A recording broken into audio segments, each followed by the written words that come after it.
Good morning বন্ধুরা, সবাই কেমন আছো? আশা করছি সবাই বেশ ভালো আছো। তুলি সংসারে সবাইকে অনেক অনেক স্বাগত চলে এসেছি আবার একটি নতুন ব্লগ নিয়ে। আর আজকের ব্লগটা বৃহস্পতিবারের। আমি সকাল থেকে তোমাদের সঙ্গে নিয়ে ব্লগটা শুরু করলাম। দেখতে থাকো, আশা করছি আজকের ব্লগটাও তোমাদের বেশ ভালো লাগবে।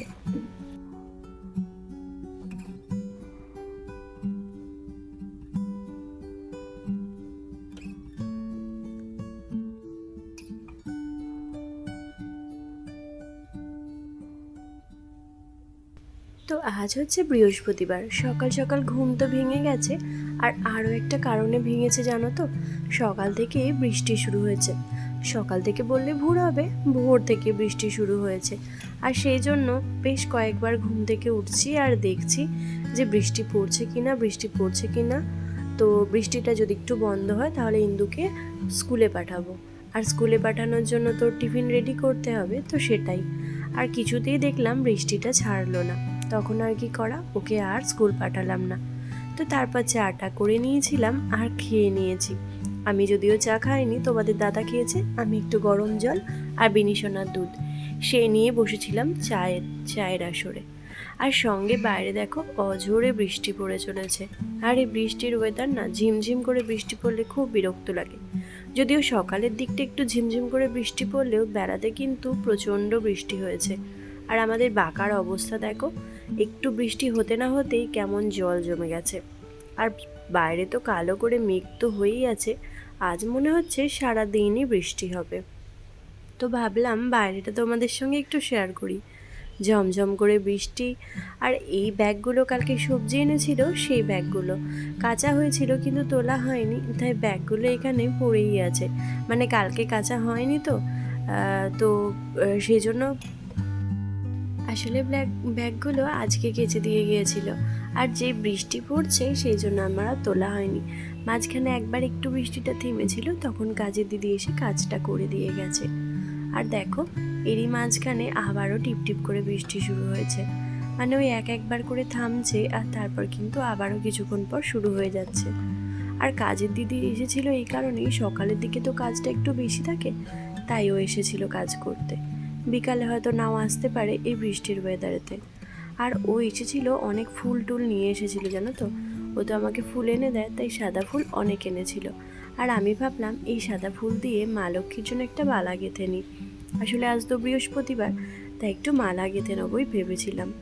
আর এই যে এখানে মালাটা গাঁথছি। আর তারপর স্নান কিন্তু আমি আগেই করেছিলাম, কিন্তু পুজো দেবো ভেবেছিলাম আজকে একটু শাড়ি পরে। তো শাড়ি পরে অনেক দিন পর পুজো দিলাম। আর শাড়ি পরতে কিন্তু আমি খুব পছন্দ করি, কিন্তু এত গরমের জন্য না পরা হয়ে ওঠে না। আর আমার এখানটা চোখটা দেখাচ্ছিলাম, আসলে কি সমস্যা হয়েছে জানো, সেদিন চিংড়ি মাছগুলো ভাজতে গিয়ে আমার চোখটায় না লেগে গেছে তেলের ছিটে লেগে, সেটা একটু ফোসকা পড়ে গিয়েছিল। তো এই যে তারপর চলে এসেছি ঠাকুরের একটুখানি পুজো করতে। প্রথমে না মালাটা মা কালীকেই পরিয়ে ফেলেছিলাম।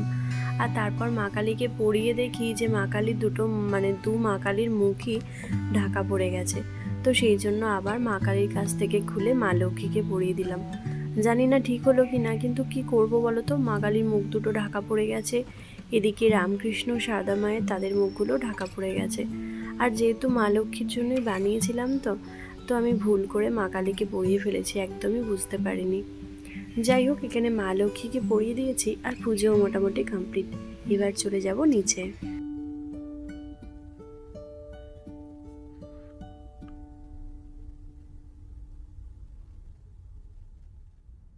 তো মা কালীর পুজো করে প্রথমেই যে এখানে বিছানাটা গুছিয়ে নিচ্ছি। আর বিছানাটা যখন গোছাচ্ছি, যে ইন্দু সকালবেলা ঘুম থেকে উঠে পড়তে বসেছিল। আসলে যেহেতু আজকে স্কুল যেতে পারেনি, তো কিন্তু সকাল সকালই ওকে ঘুম থেকে উঠিয়ে দিয়েছিলাম, উঠে পড়েছিল। আর তারপর এই যে পড়তে বসে পড়েছে। আর পড়তে বসার পর আমি এসে বললাম যে একটু খেয়ে নিতে, আর তারপর আবার টিভি দেখে কি পড়তে বসে যা করে করবে। আর আমি এই ফাঁকে ভাবলাম বিছানাটা একটু পরিষ্কার করে নিই। আর এই শাড়ি পরতে আমার কিন্তু খুব ভালো লাগে, প্রথমেই বললাম। অনেক দিন পর শাড়ি পরলাম জানো তো। এখন তো শাড়ি পরা একদম হয়ই না। তো মাঝে মাঝে পরতে ইচ্ছা করে, কিন্তু যা প্রচণ্ড গরম, বিরক্তও লাগে। তাতে মনে হয় নাইটি সব থেকে কমফর্টেবল। তো তো মাঝে মধ্যে যখন আমার শ্বশুর শাশুড়ি গ্রাম থেকে আসে তখন তো পরে থাকতেই হয়, কারণ তাদের কাছে তো আমি নাইটি পরি না, সেই জন্য তখন শাড়িটা পরি। আর না হলে খুব একটা শাড়ি এখানে পরা হয়ে ওঠে না। যাই হোক, এখানে বিছানাটা মোটামুটি আজকে গোছানোই ছিল, সেরকম খুব একটা নোংরা হয়নি জানো তো। আসলে রবিবার বা যে কোনো বাড়িতে নোংরা হয়, মাঝে মধ্যেই মেয়েরা এটা ওটা ফেলে দেয়। তারপর সব থেকে বড় কথা, এ ঘরটায় পড়াশোনা করে তো, তাই বইপত্র নিয়ে ওই সবসময় পড়েই থাকে, কিন্তু আজকে দেখলাম খুব একটা নোংরা হয়নি, পরিষ্কারই হয়ে আছে। যাই হোক, এই বিছানাটা গুছিয়ে নিয়েছি, আর সঙ্গে ওই যে টেবিলটা, মানে পড়ার টেবিল, কম্পিউটার টেবিল দুটোই একটুখানি কিন্তু পরিষ্কার করে নেব।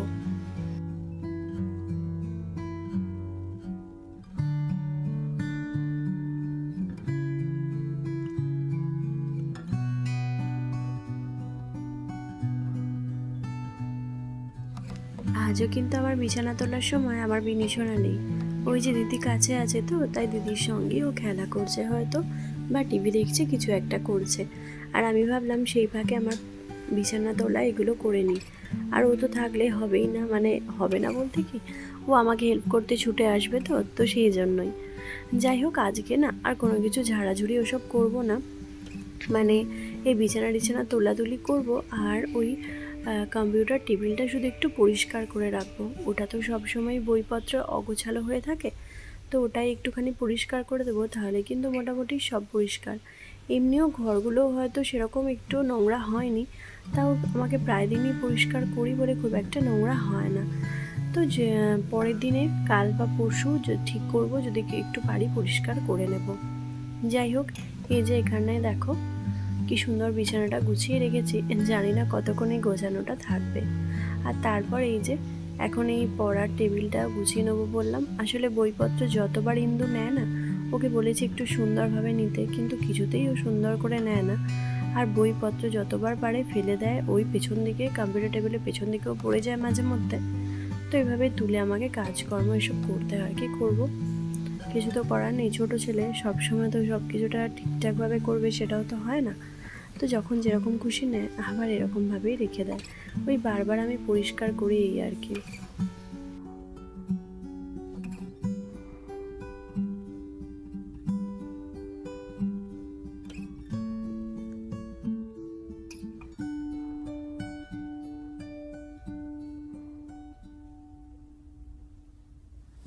আজ সকাল থেকে বৃষ্টি পড়ছিল, তাই বৃষ্টির ওয়েদারে ভেবেছিলাম যে একটু ঘুমাবো, কিন্তু কি জানো তো, যেদিন মনে করি যে একটু ঘুমাবো সেদিন যেন ঘুমটা সবার আগে ভেঙে যায়।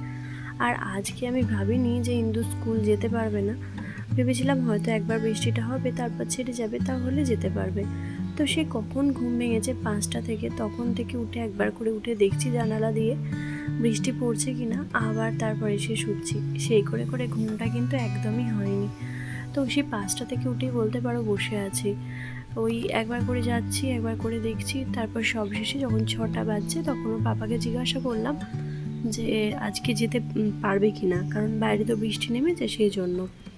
যদিও ও বেরোয় ওই 7:10-15, মানে ওর তো 7:28 বাস তখন বেরোয়, সেই জন্যে খুব একটা অসুবিধা হবে না, সেই জন্যই সেটাই ভেবেছিলাম। কিন্তু হয়ে গেল আর একটা জিনিস, যে সারাদিন সকাল থেকে বৃষ্টিটা শুরু হয়ে সেটা থামেইনি। তাই ওর বাবা বলল যে আজকে আর যেতে হবে না, থাক। সেই জন্য আর ওকে ওঠাইনি প্রথমেতে। তো তারপর 7টা যখন বাজলো তখন ওকে উঠিয়ে দিয়েছিলাম, কিন্তু আমার আর কোনো ঘুম হয়নি।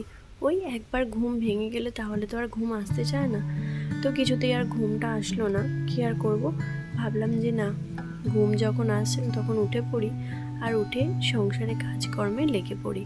আর যেটা সকাল থেকে করতে হবে সেটা একটা টাইমের মধ্যে করে নেওয়াই ভালো, তাহলে হয়তো নিজের জন্য একটু টাইম পাওয়া যাবে বসার জন্য, বা নিজে একটু টিভি দেখবো, একটু ফোন ঘাঁটবো, সেটুকু করার জন্য।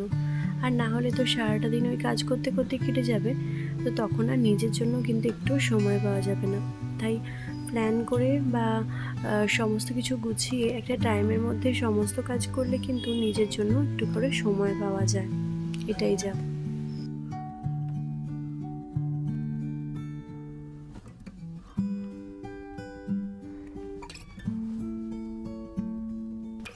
তো বিছানা টিছানা গুছিয়ে নিয়ে এবার চলে এসেছি একদম রান্নাতে। আর জানো তো, কালকে লাউ এনেছিল, তো সেই লাউটা আমি কালকে কেটে রেখেছিলাম। রাত্রের দিকে। আর আমি কিন্তু এটাই করি মাঝে মধ্যে নয়, মানে বেশিরভাগ সময়টাই আমি একটু মানে সবজিটা রাত্রে কেটে রাখার চেষ্টা করি, তাহলে খুব একটা অসুবিধা হয় না। কারণ সকালবেলা উঠে তাহলে তাড়াতাড়ি রান্না করতে পারা যায়। আর রবিবার দিনটা এলে তো সেটা তো আরোই আগে করি, কারণ শনিবার দিনটা, আর রবিবার দিনে তোমাদের দাদা সকালবেলা বেরোনো থাকে, তো সেই জন্য আমি করি কি, রবিবারে যেটা রান্না হবে সেটা শনিবারে কেটে রেখে দিই। আর বেশিরভাগ সময়েও আমি এটাই করি যে কোনো জিনিস যেগুলো একটু কাটতে সময় লাগে, তো সেগুলো আগে ভাগে কেটে রেখে দিলে তাহলে কিন্তু সুবিধা হয় রান্না করার সময়। তো এখানে তোমাদের সঙ্গে কথা বলতে বলতে কিন্তু আমার লাউয়ের তরকারিটা হয়ে গেছে। আর লাউয়ের তরকারিতে একটু ধনে পাতা দিয়ে খেতে না খুব ভালো লাগে, খেয়ে দেখবে, আমার তো বেশ ভালোই লাগে। সঙ্গে আজকে মাছের ঝোল করেছিলাম, আর মাছটা মানে এখন ভেজে নিচ্ছি, আর এমনি প্লেন আলু দিয়ে একটু ঝোল করব। অনেক দিন মাছের ঝোল খাওয়া হয় না, আর এই সপ্তাহটা তো ওই 2-3 বার চিংড়ি মাছ এনেছিল, তো চিংড়ি মাছটা খাওয়া হয়েছিল, কিন্তু মাছের ঝোলটা আর সেরকম খাওয়া হয়নি। আর এই বড় মাছ নিয়ে এলে মনে হয় একটু ঝোল খাই, তো সেই জন্যই প্রথমে মাছগুলো ভেজে নিচ্ছি, আর এরপর এই যে শুধু প্লেন আলু দিয়ে একটু পেঁয়াজ দিয়ে আর একটু আদা মশলা দিয়ে কষিয়ে নিয়ে, যে মশলাগুলো দেয় সেগুলো দিয়ে কষিয়ে নিয়ে জল দিয়ে দিচ্ছি। আর ফোটার পর আলুগুলো একটু সেদ্ধ হয়ে গেলে তারপর মাছটা দিয়ে ফুটিয়ে নামিয়ে নেব। এভাবেই হয়ে যাবে মাছের ঝোল। আর তারপর আমার একটা বড় কাজ আছে, সেটাও করে নেব।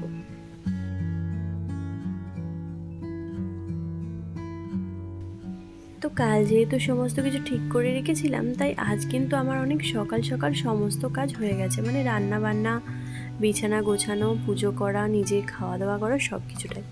তাই ভাবলাম আজকে এই যে ওয়াল র্যাকটা যেটা আছে আমাদের বেডরুমে, সেই র্যাকটা আজকে ঠিক করে নেব। তো সেই জন্যই চলে এসেছি সমস্ত কাজ গুছিয়ে নিয়ে। আর এই যে প্রথমে ওপরের তাক থেকে শুরু করি। জানো তো, এই ওয়াল র্যাকটা অনেক দিন মোছা হয়নি, তাই একটু কিন্তু ধুলো পড়ে গেছে। তাই ভাবলাম ভালো করে আগে মুছে নিই। আর এই কাঠের আশেপাশেগুলো একটু একটু করে ধুলো পড়ে গেছে, যদিও এই যে প্যাকেটটা, মানে এই বক্সটার ভেতরে খুব একটা ধুলো পড়েনি, কারণ বক্সটা তো ঢাকা দেওয়া থাকে সেই জন্য। কিন্তু এই ওপরে একটু করে ধুলো পড়ে গেছে, আর সমস্ত জায়গাতে ধুলো একটু একটু ঝুলও জমে গেছে, সেগুলোই ভালো করে মুছে নেব। আর এই সমস্ত কাজগুলো কিন্তু একটা বাড়িতে প্রত্যেক দিনই থাকে, কারণ প্রত্যেক দিনই একটু আধটু করে ঘর টর মোছা পরিষ্কার করা, এই জিনিসগুলো কিন্তু প্রত্যেক দিনই আমাদেরকে করতে হয়। আর এই কাজগুলো করতে কিন্তু বেশ ভালোই লাগে, তাই না? আমার তো খুবই ভালো লাগে। তো প্রায় সময় এই ডাস্টিংয়ের কাজটা আমি চেষ্টা করি, যেদিন খুব রান্নাবান্না হয়ে যায় খুব সকাল সকাল, তো সেই দিনই এই কাজগুলো করে নিতে। আর রবিবার দিনটা আমার এই কাজের পক্ষে কিন্তু বেশ মানে অনেকটা সময় থাকে, কারণ রবিবার অনেক সকালে রান্না হয়ে যায় সেই জন্য। বাইরে কিন্তু বৃষ্টিটা হচ্ছে, কিন্তু গরমটাও সেরকমই আছে, মানে প্রচণ্ড গরম আছে, একটা গুমোট গরম বলতে গেলে। এত বৃষ্টি হচ্ছে, তাহলে কিন্তু গরম কাটা নেই। আর এই বক্সগুলোর মধ্যে তো ওষুধ থাকে তোমরা জানোই, আর এমনিও অনেক হাবিজাবি জিনিস থাকে। তো যেগুলো ফেলার থাকে সেগুলো ফেলে দিই, আর যেগুলো নেওয়ার থাকে সেগুলো নিয়ে বাদবাকি ওই বক্সের মধ্যে ভরে রাখি। মাঝে মাঝে এটা ওটা সেটার মধ্যেও ভরে রাখি। তো এই যে জিনিসগুলো একটু আধটু জিনিস আছে, অনেক রকম জিনিস ছিল জানো তো, সেগুলো সব ফেলে দিয়েছি। কিছু কিছু জিনিস আছে সেগুলো রেখে দিয়েছি, মানে যেগুলো ফেলে দেওয়া সেগুলোই ফেলে দিয়েছি। যাই হোক, এগুলো একটু সুন্দরভাবে মুছে নিয়ে পরিষ্কার করে আবারও তুলে রাখবো।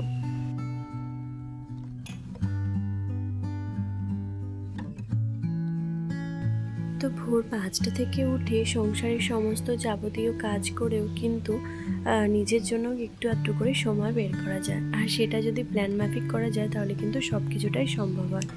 একা হাতে সংসারও সামলানো যায়, আবার সমস্ত কাজও করা যায়। তো নিজেকেও সময় দেওয়া যায়। আর এদিকে জানো তো, আজকে বৃহস্পতিবার, ইন্দুরও আছে বিকালে পড়া। ভাবতে পারছি না যে ওকে কি করে নিয়ে যাব। এতটাই সারাদিন বৃষ্টি পড়ছে, কিন্তু ওর আবার আজকে প্রজেক্টের ব্যাপার আছে, তো সেই জন্য ওখানে যেতেই হবে আজকে পড়তে। জানি না যে কী করে ও নিয়ে যাবে, বা আমি আজকে তো নিয়ে যেতে পারবো না যদি খুবই বৃষ্টি হয়। ওর পাপাকে বলবো ও গিয়ে দিয়ে আসবে।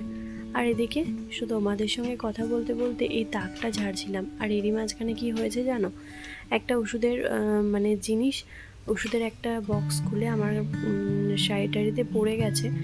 তো তারপর আমার বিনি সোনা ভীষণ কান্নাকাটি করছিল যে একদমই আর থাকতে চাইছিল না, আর সেই জন্য ওকে সময় দিতে গিয়ে আর আমার এই পুরো র্যাকটা পরিষ্কার করা হয়ে ওঠেনি। তো এই জাস্ট ওপরের র্যাকটা পরিষ্কার করলাম, আর তারপর আজকে জানি না কেন ভীষণ বায়না করছিল। এবার ছোট বাচ্চা তো মাঝে মধ্যে এরকম দুষ্টুমি করে, বায়না করে, তো তখন ওকে সামলানোটা একটু মুশকিল হয়ে পড়ে। সেজন্য আজকে ভাবলাম যে থাক, এই একটা র্যাক যখন পরিষ্কার হয়েছে এটাই থাক, আবার একটা দিন সময় পেলে তখন এই জায়গাগুলো আবারও পরিষ্কার করে নেব। আর যতটুকু পরিষ্কার করলাম ততটুকুই ভাবলাম তোমাদের সঙ্গে শেয়ার করি, তোমাদের ভালো লাগবে।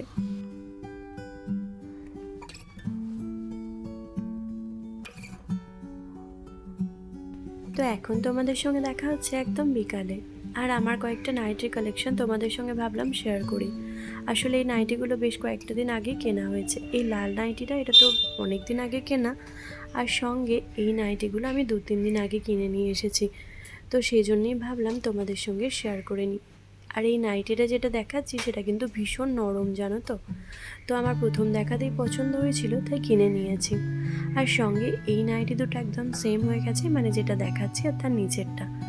তো সেই দুটো নিয়েছি, মানে কালার দুটো এত ভালো লাগছিল তাই ওগুলোও নিয়ে নিয়েছি। আর নাইটির কালেকশন রাখতে আমার কিন্তু খুব ভালো লাগে, সেই জন্য আমি অনেক রকমের নাইটির কালেকশন পছন্দ করি, রাখতেও চেষ্টা করি। তো এই যে 4টে নাইটি কিনেছি, আর সঙ্গে আরও কয়েকটা জিনিস কিনেছি যেগুলো ভিমার্ট থেকে, সেগুলো ভাবলাম তোমাদের সঙ্গে একবারে শেয়ার করি।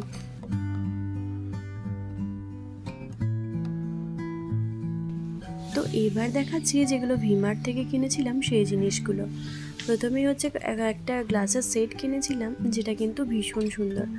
আর আমার এদিকে কিন্তু গ্লাসের সেট 2-3টে আছে, একটা জাগ শুদ্ধ আছে, আর দুটো এমনি আছে, কিন্তু ওগুলোর থেকেও এই গ্লাসের সেটটা আমার কিন্তু ভীষণ পছন্দ হয়েছে, তাই এটা কিনেছিলাম। আর এটা ভীষণ পাতলা, একদম মানে ভীষণ সুন্দর দেখতে, তো আমার খুব ভালো লেগেছিল বলে এটা কিনেছি।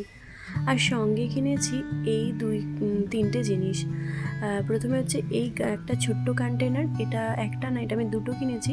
একটা আমি ইউজ করছি, আর একটা এখনও ইউজ করা হয়নি, সেটা রেখে দিয়েছি। আর এই কন্টেনারগুলো স্টিলের ছিল, তো এই কন্টেনারগুলো না ভীষণ ভালো কোনো কিছু জিনিস রাখার পক্ষে। আর তারপর হচ্ছে এটা হচ্ছে একটা গ্লাস কন্টেনার। এই গ্লাস কন্টেনার আমি দুটো কিনেছিলাম, একটা আমার ভাই নিয়ে নিয়েছে আর একটা আমার আছে। আর সঙ্গে এই মিক্সিং বোলটা কিনেছিলাম। তো এই কয়েকটা জিনিস কিনেছিলাম, আর ইন্দুর আর বিনিশোনার বেশ কয়েকটা জামা কিনেছি, সেগুলো তোমাদেরকে অন্য ব্লগে শেয়ার করব। আজকে আর সময় নেই, তো আজকের মতো ব্লগটা এখানেই শেষ করছি।